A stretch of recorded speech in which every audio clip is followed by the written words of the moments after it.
next level.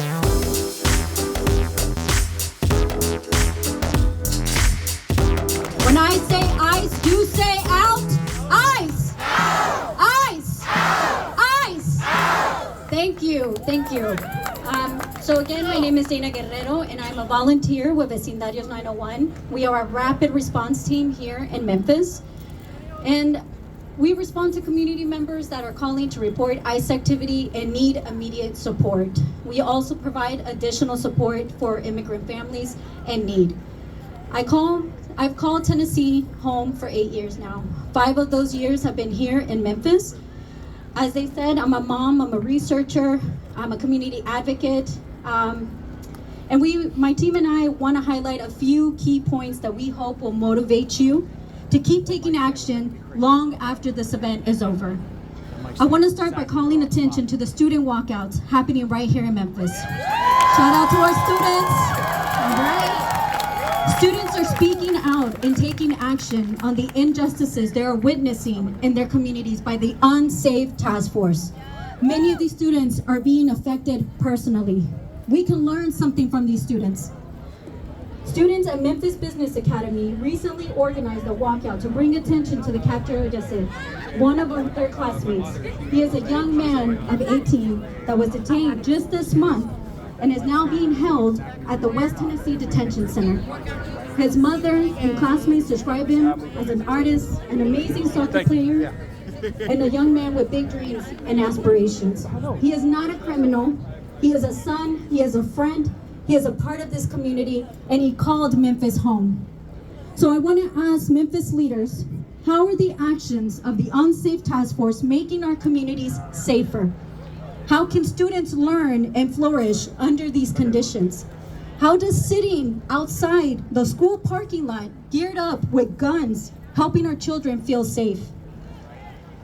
What are the leaders here in Memphis doing right now to protect and honor our communities? What is our mayor, Paul Young, doing right now to honor our communities? Nothing! Nothing. The way I see it, nothing is being done. All we hear instead are repeated claims about who the task force is targeting and the crimes that the crime is supposedly dropping in Memphis, but the data does not reflect the narrative. We've been told that there's been a 75% decrease in crime. Does that match what we're seeing, Memphians? No! If the task force claims to go after the worst of the worst, where is the transparency? Where are the receipts? And who is taking a stand against 287G agreements? At Vecindarios, we continually see the abuse of power of state troopers exert on our brown and black communities for minor infractions. State troopers drive up and down these communities working along with MPD and every other ABC agency. How do 287B agreements help build trust in our law enforcement agencies when the people that are supposed to protect us are now being used against us? At Vecindarios, we receive repeated calls from community members who are afraid to contact MPD because they're afraid of being deported. That should not be happening. Our community should be able to speak up without fear of being taken away from their families. During the recent Trump visit, our community showed up peacefully to protest and were met with threats and attempt to intimidate. The intent was not to protect, it was to intimidate. But what the task force fails to understand is that Memphians are resilient, are not afraid to fight back for what is right. During the roundtable talk, the administration continued to spin the same false narrative around immigrants and crime in our city and nation. They narrate that a narrative that does not align with the data. Again, I'm a researcher. They do not want you to focus on the facts. They want us to be distracted. They want us to believe that the problem is trans people, immigrants, queer folk, whoever it is, as long as it's not them. That's right. They use anger as a weapon. What about the Native Americans? That too. You get someone angry enough, there's nothing they will not do to protect themselves. That's why we're here today. And I want to share a story with you all. I apologize ahead of time if I get emotional, but this is a very close story to me. I'm currently part of a team helping to reunite a family. And to protect our volunteers and the children, I cannot share too many details. Just before Thanksgiving, 2 children, about 7 and 5 years old, witnessed both of their parents being detained. Their parents were deported shortly after. The children were left in the care of a family member or family friend, but when the arrangements became unsustainable, the friend reached out for help from our team. We made the decision to step in and support this family, doing everything we could to reunite these children with their loved ones. What followed was a grueling 4 months of coordinating with foreign consulates, working alongside lawyers, raising funds, securing stable housing, all while doing our best to surround these children with care, safety, and love. It took a dedicated team of compassionate volunteers to make this possible, and soon these children will be reunited with their family. I want you all to sit with this for a moment. It took a team of bilingual and non-bilingual volunteers, countless hours, and significant resources to make this reunification happen. What happens to families who do not have the access to this kind of support? The reality is that family plans do not always work. And all too often, organizations like ours are the last line of defense for these families and these children. There is a new generation of children in this country being traumatized by what's happening, a generation of children with PTSD.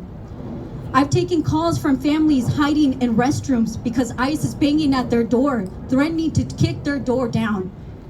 Please take your phone out for just a moment. And I want to invite you to save our number and to share it with those around you. Our number is 901-329-7979. Please save it, please share it, please report any ICE activity or any possible or potential ICE activity and share it. Now, hearing these stories can be overwhelming, but we're not powerless. I want to just bring up a few things. What can we do with this pain? What can we do with this anger? And how can we turn this into action? Like many of my colleagues here have said, we need to hold our leaders accountable, both locally and nationally. Where do they stand on the issues that are affecting our community, and what are they doing about it? That's why voting is important. That's one of the most important tools that we have, and we have several elections coming up. They want to use bills like the SAVE Act to suppress our vote, but we're getting ready. Something else we can do is volunteer or give to organizations that support the community. As I mentioned before, teams like mine are the last line of defense. You're able to give of your time, or if you're not able to give of your time, give of your treasure. We have a table with information, QR codes. We have several other organizations here today that are doing amazing work in Memphis. Find your people, find your community. Make sure that you guys align in your values and start doing the work. Several of these organizations have tables, and we need of your skills and your talents. It does not matter if you don't speak the language. It doesn't matter if you're new to social justice work. Sign up anyways. It doesn't matter. Your skills, your help is needed. You can also help support students, our local students, and community organizers. There's currently 2 bills threatening our students, HB 1711 and HB 739. These bills would deny children access to an education and force schools to report immigration status. I encourage you all to stand with our Tennessee students. Connect with Turk to learn more about these bills and how you can help. Lastly, use your voice and your privilege. Do not stop having uncomfortable conversations. Do not stop pushing back against this current regime. Show up and speak up for those that cannot. And I just want to leave you with this. None of this will change unless we continue to show up. Change does not come from silence. It does not come from comfort. It comes from people who are willing to speak up, organize, vote, volunteer, and hold those in power accountable. It's not about politics, it's about humanity. It's about dignity. It's about protecting our communities. Memphis is strong, and our communities are resilient. We write and tell our own stories, not the authoritative regime. Thank you.